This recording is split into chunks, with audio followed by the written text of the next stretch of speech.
Today on MB Media, we have Miss Simoane Jones on with us today, here to share her experience with filmmaking and screenwriting. Thank you so much for being a part. Thank you. Thank you for having me. Absolutely, absolutely. We love to jump right into our interviews, to have those conversations with genuine people like yourself who are doing amazing things in our area. Hallelujah. So, first thing I want to ask you is, where are you from? Well, I was born in Portsmouth, but I would say I'm from Norfolk. I pretty much lived in Norfolk my whole childhood and adult life. Then went back to Portsmouth. So, Portsmouth, Norfolk. Got you. Wow. How was that experience for you? Portsmouth, Norfolk, how was it for you?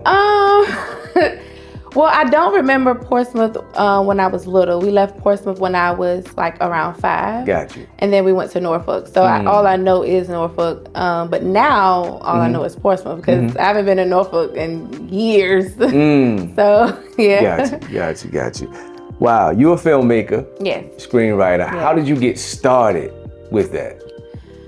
So, I feel like I've always had a passion for like storytelling. I used to write like short stories a lot, just about random stuff. So I knew I liked writing and I knew I liked telling stories, and I've always had like a big imagination too. I always could see myself being like on a movie or anything like that. So I think the older I got, I just knew I wanted to do something creative when it comes to like, film or TV or anything like that. And so the older I got, well, let me say the first thing I did in the industry was I started my own podcast. Okay. Back in 2017, podcasts were not popular then. Yep, you're right. So I was kind of like one of the first people out here, especially in the Hampton Roads, who had a podcast. Yes. Before podcasts were even popular, I had one. Y'all already know what it was, the Drip Podcast. And so that was doing amazing. And so, once I stopped that, I was just like, I know I still want to be in the industry. I know I still want to talk. I still want to do something. And so, but I knew filmmaking was always a passion for me. Got you. So, that's why I say like I'm a filmmaker, I'm a writer, I'm a producer, and I'm an actress, and I'm a host because I enjoy doing all of those things. Wow. But in 2021, I left here and I moved to Atlanta to learn about film. Wow. So I didn't go to film school. I'm pretty much self-taught, but I was around a lot of people who were in film school or who could teach me things. I was on different sets. I was learning different things. That's how I got into it. Wow. How long did you stay in Atlanta? So I was there for 3 years. Okay. I was there for 3 years. I just moved back, and this is an announcement to everybody because everybody don't know I'm back yet. But I just moved back to Virginia last June. So, I was in isolation mode for a while, getting myself together. And getting close with God. Okay. That was my main priority. Wow. And so God isolated me for a while to bring me closer to Him. Okay. And so I was focused on that. And now I'm just ready to get back into creating, filmmaking. Yeah. Wow. So being in Atlanta, you were on different sets with different people. Yes. What are some of the sets you were on that taught you? Not any like really major sets, Gotcha. but a lot of, I'm in the indie space. I'm an independent filmmaker. Okay. So I was around a lot of independent filmmakers. I did meet celebrities and other people with names. Actually I was working on set with Lil Zane. He's a close friend of mine. Right. And, before I left there, we were filming. We were doing a series. It was called Twinning. It was created by him and my other good friend, Rock. And so I had a role in that, and we were on set with them a lot, That was the last thing I was doing before I left. But when I first moved, I pretty much was just trying to test the waters, get my foot in some doors, meet some people, network, build relationships. And that's what I did. I work with a few studios. I'm not going to say their names. I'm not going to speak about it.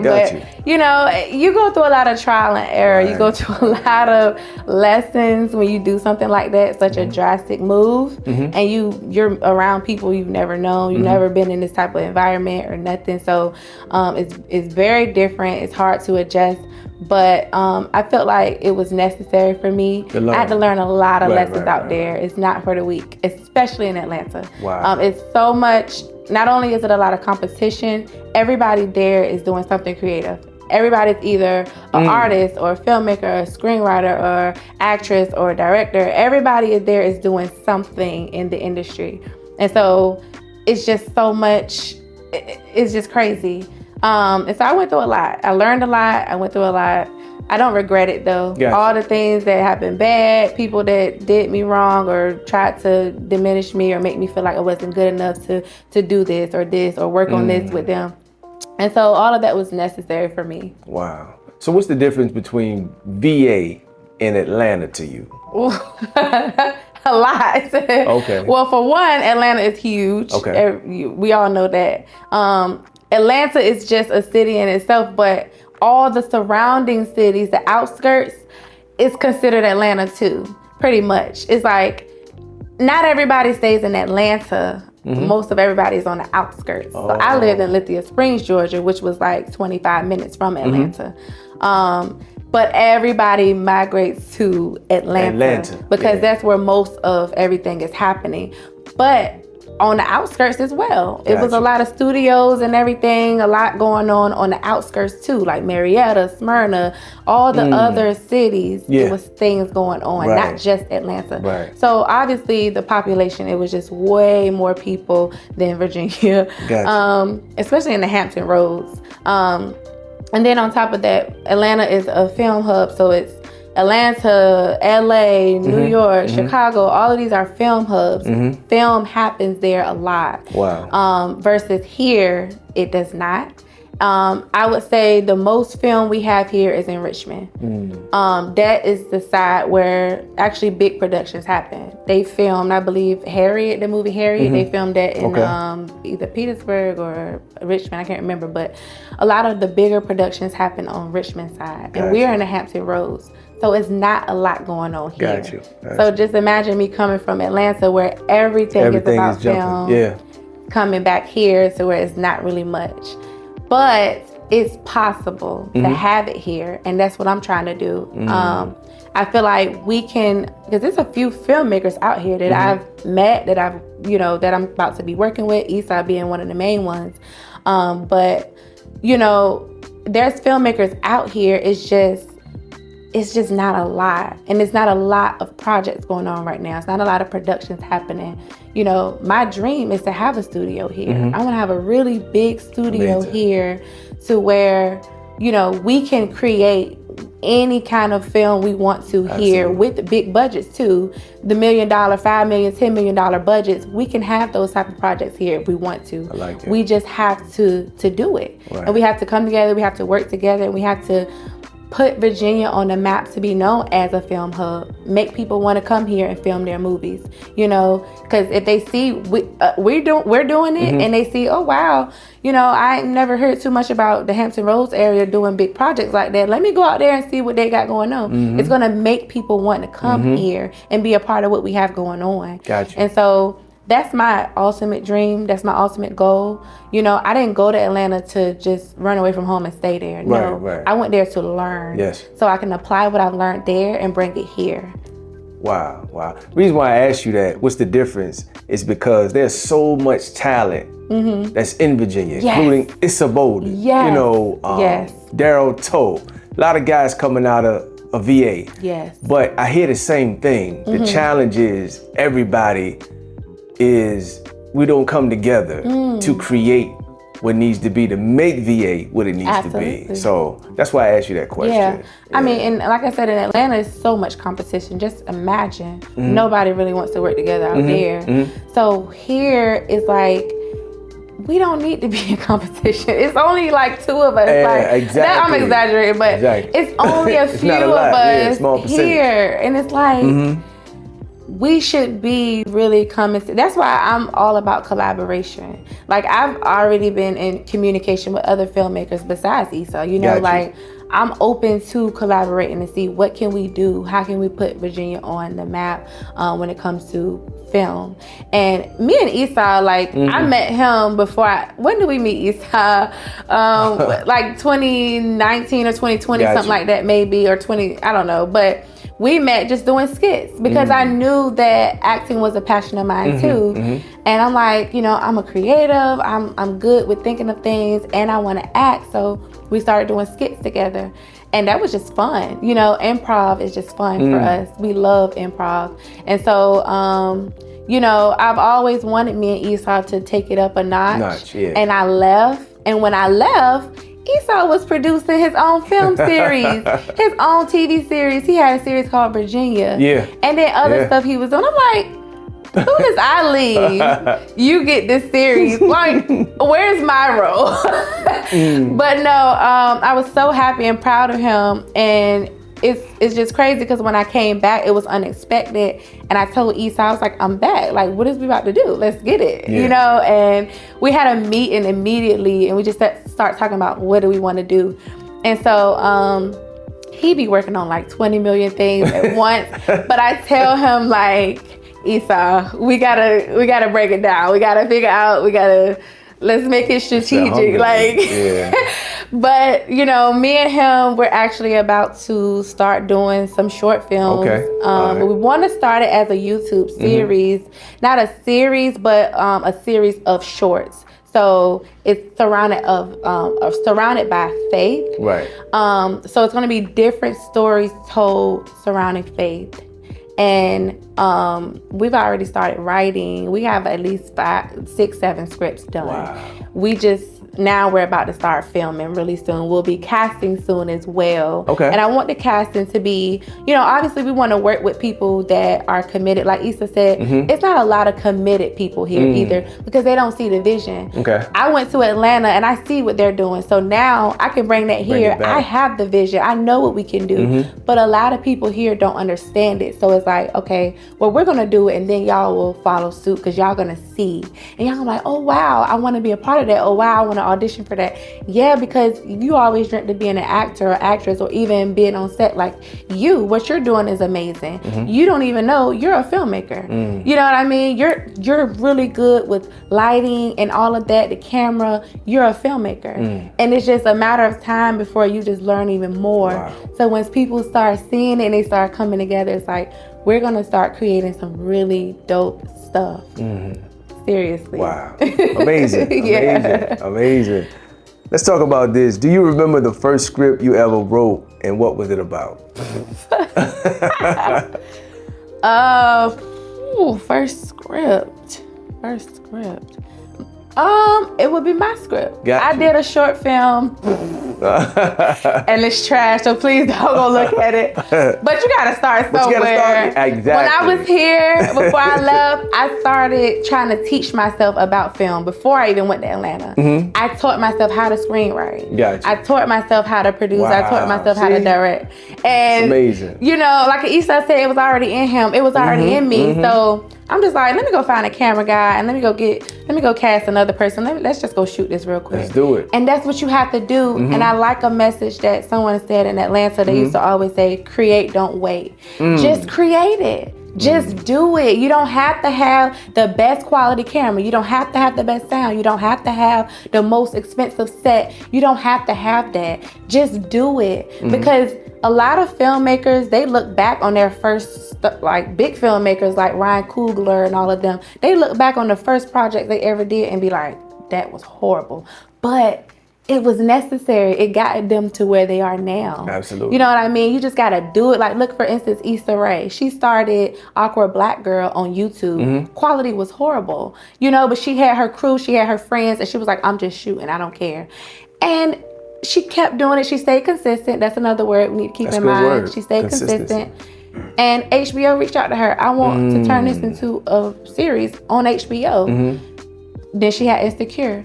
So it's just all about just creating, just do it. Whatever it is that you're creating, someone may love the idea. Yes. And they may say, I want to make this better. Yes. I want to give this a platform. I want to give this some money and distribution to turn it into something bigger. So just create it. So me and Esau, we're not waiting on nobody. Absolutely. We about to just start and we don't care. Like whoever comes along who does it, we're going to get it done. Then it's going to start building. Then we're going to get budgets. Then we're going to get more crew. And it's just going to blow up. Talk about it. I like it. And so I'm working on a few projects right now. My own projects with me and Esau. I'm collaborating with another filmmaker. And then my other close friend, she just graduated from I want to say Georgia State University with a film degree. And she's a line producer and she does production coordinator and line producer. She's really good. Her name is Tisha. Hey Tisha, that's my friend. She's doing some stuff and she's still in Atlanta, but I'm going to be helping her produce her short. So I have a lot of projects that I'm about to be working on. Wow. And I'm also trying to start my talk show too with my good girl Kim. So it's a lot going on. Gotcha. It is. Wow. Yes. That's amazing. Yeah. So when you write, when you create, is there oftentimes when you get writer's block or you feel like I can't get it? How do you get inspired to continue on? I honestly just have to sit myself down and just say, girl, get it together. Okay. Just give myself a pep talk, because writer's block is real. Right. You will start something and then you just will be Absolutely. done. It's like, all right, I cannot. Yeah. I'm actually in the middle of writer's block right now. Like I'm working on a book adaptation. A lady wrote a book about her life and I've turned it into a movie. And it's called what? The movie will be called Unspoken Contract. Okay. All right. But that's the name of the book. But the script is done, but I have to, I try to explain to her, like, when you're in the film industry and when you're writing and stuff, it's a process. It does not just happen like that. It takes time. Those Hollywood movies y'all see, it takes them years sometimes to even finish a script. Absolutely. So it takes time, and so they go through writer's block, they be stressed and everything, and then but her script is done, but I have a lot of editing to do, so I'm stuck. Yeah. But it's normal. Like, writing shorts is easier. It's just more fun. I got you. But when you're writing a full script, you gotta be prepared. Yeah. Wow, that's amazing. You're very inspiring. Thank for you. What you're doing. Yeah. With so many voices, and people deal with insecurity. Like, what would you tell an upcoming young lady who's a filmmaker? What advice would you give her? I would tell her to just block out all of the noise. Yes. Just block out whatever you hear from outside. First of all, get close to God. That's the one, because God is going to align us with what we're supposed to be doing with our purpose. He's going to order our steps. And once you get close to God, you worry and stress less, or little to no stress or worry at all. So that's the first thing. And then it's like, block out anybody that's negative, anybody that's talking down on you or making you feel like you can't do it. I went through that in Atlanta and I had to learn it the hard way. But like I said, I appreciate it because it made me who I am today. And it's helped me to really push myself to keep doing what I know I'm passionate about. Even if y'all felt like I wasn't good enough then, or I didn't know enough, or I didn't have enough knowledge, it's like, it's a process. It takes time. Don't let anybody make you feel like you're not good enough to start something all because you're not knowledgeable enough yet. Filmmaking is so much learning. Yes. Even people that's in Hollywood still have a lot more to learn. It's a lot to learn. But let me just throw that out there. We're not trying to be in Hollywood. We're independent filmmakers, and we want to create our own lane and do it our way. Right. We don't want to do it by Hollywood's rules. Hollywood is wicked anyway. I don't want to be a part of that. And so, we're doing God's glory. We're speaking His name, and we're telling stories from His word and everything. And we're encouraging our peers and the people around us to have faith and to trust in God and to just let Him order your steps, because once you do that, it's like everything will fall into place. So, but any filmmakers that is aspiring filmmakers, and don't even say aspiring, say you are a filmmaker. I learned that too. People be like, I'm an aspiring writer, I'm an aspiring producer. No, you are a writer, you are a producer. Don't let nobody make you feel like you're not good enough. Because you're going to get there. It just takes time and consistency. Right. Like I said, that's the most important thing, consistency. You have to keep staying consistent. If you don't, then it's all going to fail. You're not going to build that audience. You're not going to find your crew who's willing to really put the work in. You have to stay consistent. You have to set that tone. So. You never know who's listening. Never. And they want in on what you're saying. How can people get in contact with you? Well, you can follow me on Instagram at Simoane Jones. It's SimoaneJones. And I also have my production company, The Drip Entertainment. you know, I'm thinking about revamping that. I may change some things around, but you know, me and Eastside will be posting like things a lot. We'll be posting our casting calls. Amazing. We'll be posting, you know, all of the projects that we're working on. I'll be posting everything I'm working on. When I'm casting, I'm more than likely going to post it on Instagram. Wow. So just make sure y'all stay tuned. Wow. Great meeting you, Simoane. Thank you. Great Nice conversation. to meet you too. Absolutely. Thank you so much for being a part of M&B Media TV. We really appreciate you. Absolutely. All right. Thanks again.